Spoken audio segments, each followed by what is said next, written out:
चित्रपटाची गाणी आम्ही पाहिली आणि जसं फ्लेवर्स आहेत वेगवेगळे गाण्यामध्ये.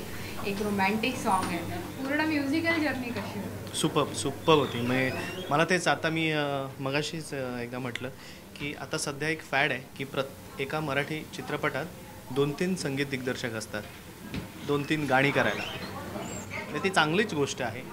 पण मला क्रेडिटेबल हे वाटतं, की आमच्या या नरेंद्र भिडे या संगीत दिग्दर्शकांनी एकाच सिनेमात 3 गाणी केली आहेत आणि तिन्हीही वेगळ्या संगीत दिग्दर्शकांनी केल्यासारखी केली आहेत. प्रत्येकाचा फ्लेवर वेगळा आहे आणि ती गाणी प्रत्येक सिच्युएशनला इतकी ॲप्ट आहेत. सो मला ते खरंच खूप क्रेडिटेबल वाटतं आणि मला प्रत्येक गाण्याची एनर्जी किंवा त्याचा जो फ्लेवर आहे तो खूप आवडला. रोमॅन्टिक गाणं कम्प्लिटली त्या बाजात त्यांनी केलं आहे. आम्हाला परफॉर्म करायलाही मजा आली आणि दहीहंडीच्या गाण्याची एनर्जी वेगळी आहे. एक थीम सॉन्ग आहे, त्याची खूप छान कॉन्सेप्ट आणि गंमत आहे. सो आज खूप छान वाटतं आहे. पेईंग गोष्ट एक वर्षभर आम्ही गेलं ह्या प्रोसेसमध्ये आहोत आणि आज कुठेतरी त्याला एक रूप आलेलं आहे. आता लोकांसमोर ते येणार आहेत गाणी, ट्रेलर येणार आहे. सो एक्सायटेड आहे.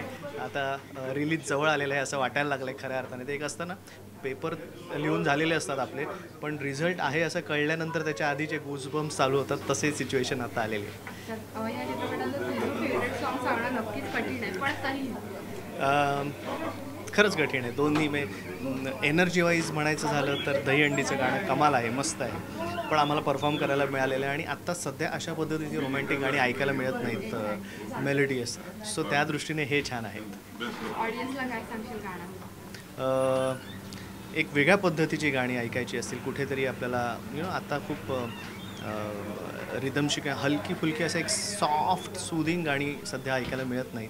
तसंही गाणं ऐकायचं असेल तरी या चित्रपटात तुम्हाला ऐकायला मिळेल आणि दहीहंडीसारखं एक दमदार गाणं ऐकायचं असेल तरी तुम्हाला या चित्रपटात ऐकायला मिळेल. सो असं एक छान वेगवेगळ्या फ्लेवरची गाणी तुम्हाला ऐकायची असतील तर या चित्रपटातली गाणी नक्की ऐका. थँक्यू. थँक्यू.